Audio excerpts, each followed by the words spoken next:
We've talked about support infrastructure upgrades, including in places like the Arctic and North Pacific.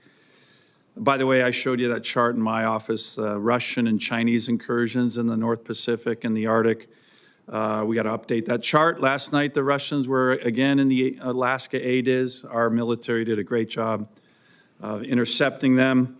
But will you commit, like the Secretary of Defense did, to fully understand the congressional intent behind these budget reconciliation expenditures for the Navy and following our congressional intent on the spending of the very significant funds that we just passed in the Congress?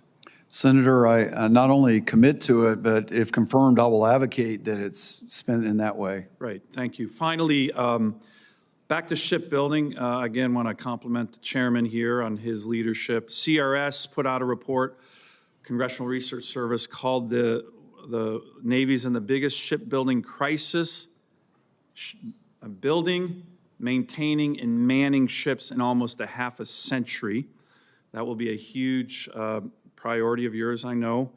The fleet this year with regard to China is surpassing 400 ships. That's 120 ships bigger than our fleet.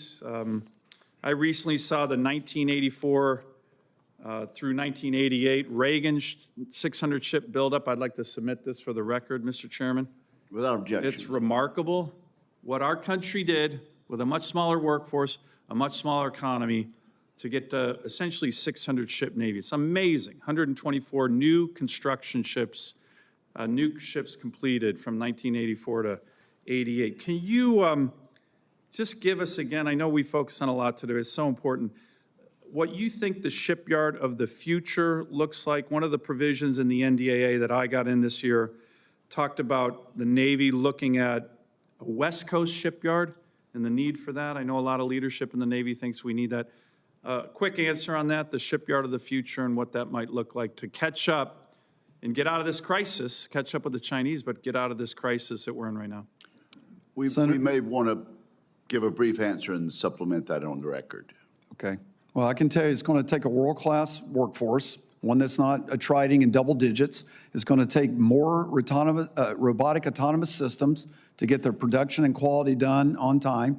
It's going to take more competition, so less single-source vendors, and it's going to just take an all-hands-on-deck approach to the project management, the actual workforce management that you referenced back in the 80s was able to do it. So why can't I do it today? That turns into people. That's a people problem. And I need to get my hands around that so we're actually delivering these on time, sir. Thank you, Admiral. Thank you, Mr. Chairman.